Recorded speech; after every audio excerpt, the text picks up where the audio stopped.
তোমরা কেমন আছো? আশা করি ভালো আছো। তো আমি খুব ভালো আছি। তো বন্ধু দেখতে পাচ্ছ আমাদের কি হচ্ছে, আজকে আমাদের প্যান্ডেল হচ্ছে সরস্বতী পুজো। আর এইটা নিয়ে আমাদের 3 বছর ঠাকুর এসছে। আর বছরে নৌকোর প্যান্ডেল করেছিলাম, তোমাদেরকে দেখিয়েছি। আর এই যে এইটা গাছগুলো তৈরি করেছে পুরো ফিনিশিং হলেও আমি ভিডিওটা দেবো। আর তোমাদের কেমন ধারা লাগছে একটু কমেন্ট করে জানাবে। আর এই ছোট ছোট বাচ্চারাও তৈরি করছে প্যান্ডেলটা, তো দেখতেই পাচ্ছ। আর শান্তনু কিছু বলো তো। এই প্যান্ডেলটা আমরা 3 বছর করছি। প্রথম বছর করেছিলাম কুঁড়ে ঘর, দ্বিতীয় বছর করেছিলাম নৌকা, আর তৃতীয় বছর সিনসিনারি প্যান্ডেল। যেহেতু আমাদের ঠাকুরটা সিনসিনারির মধ্যে আসছে, সেই জন্য আমরা প্যান্ডেলের চিন্তা ভাবনাটাও করেছি গাছপালার মধ্যে আনবো। তো আর কিছুদিনের মধ্যেই সরস্বতী পুজো, সেই জন্য এখন থেকে আমরা সব কিছু শুরু করে দিয়েছি।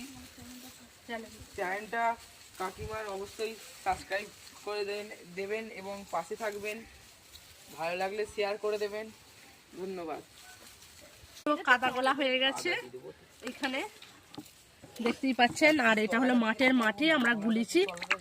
আর ওখানে যখন প্যান্ডেলটা ফিনিশিং হয়ে যাবে আর এই কাদা গোলাটা দিয়ে আমরা দিয়াল করব। তো আর বছরেও এরম ধারা করেছিলাম। তো প্যান্ডেল দেখে তো সবাই ভালো লেগেছিল।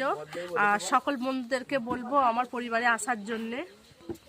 আর এখানে যে বাচ্চাগুলো যে তৈরি করছে প্যান্ডেলটা, তোমাদের যদি ভালো লাগে জানাবেন। শুধু দেখতে এখন ফিনিশিং হয়নি, দেখতে এরকম ভালো লাগছে, কিন্তু ফিনিশিং হলে অবশ্যই ভালো লাগবে। তো টাটা, বাই বাই।